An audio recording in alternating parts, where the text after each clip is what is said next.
જૂનાગઢના તોડકાંડનો આરોપી તરલ ભટ્ટ ઝડપાયો છે। મોટા સમાચાર સામે આવી રહ્યા છે। જૂનાગઢનો તોડકાંડ મામલો સામે આવ્યો હતો, તેમાં તરલ ભટ્ટની ધરપકડ કરી લેવામાં આવી છે। એટીએસે તરલ ભટ્ટની ધરપકડ કરી હોવાની સૂત્રો દ્વારા માહિતી સામે આવી છે। આપને જણાવી દઈએ, ગઈકાલે જ અમદાવાદમાં તરલ ભટ્ટના ઘરે દરોડા પાડવામાં આવ્યા હતા। અન્ય 2 આરોપીઓને પણ પગેરું મળ્યાની માહિતી સામે આવી રહી છે। હાલ એટીએસ પીઆઈ તરલ ભટ્ટની પૂછપરછ કરી રહી હોવાનું સૂત્રો દ્વારા જાણવા મળી રહ્યું છે।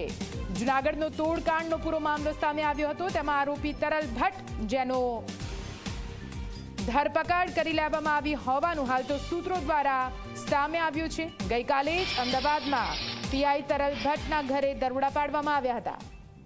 વધુ માહિતી સાથે સંવાદદાતા ઉદય જોડાઈ ગયા છે। ઉદય, જૂનાગઢના તોડકાંડનો જે આરોપી પીઆઈ તરલ ભટ્ટ હતો તેનું પગેરું મળી ચૂક્યું છે, ધરપકડ કરાઈ ચૂકી છે। શું કઈ અપડેટ સામે આવી રહી છે, ઉદય?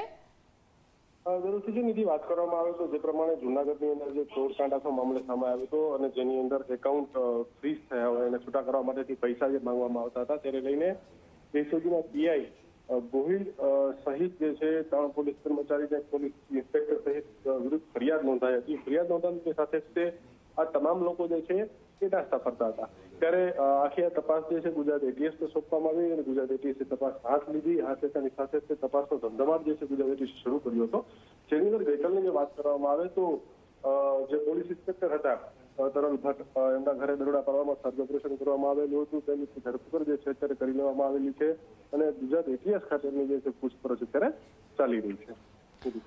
જી બિલકુલ, પૂરી માહિતી માટે આભાર। તો જૂનાગઢમાં એસઓજી તોડકાંડ કેસમાં એટીએસની આ મોટી કાર્યવાહી સૂત્રો દ્વારા માહિતી મળી રહી છે કે પીઆઈ તરલ ભટ્ટનું પગેરું મેળવી લેવામાં આવ્યું છે, તેની ધરપકડ કરીને તેની પૂછપરછ ચાલી રહી છે। પૂછપરછમાં શું કંઈ મોટા ખુલાસા થાય છે તે જોવાનું રહેશે।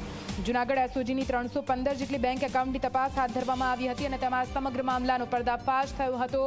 જો કે હવે એટીએસ આ મામલે કડક કાર્યવાહી કરતા પીઆઈ તરલ ભટ્ટની ધરપકડ કરી લેવામાં આવી છે। અન્ય 2 આરોપીઓનું પગેરું પણ મેળવી લેવામાં આવ્યું છે। ટૂંક સમયમાં તેમની પણ ધરપકડ કરી લેવામાં આવશે। આપને જણાવી દઈએ, પીઆઈ તરલ ભટ્ટે આ પહેલા આગોતરા જામીન અરજી પણ કરી હતી, જો કે તેની સુનાવણી ટળી ગઈ હતી।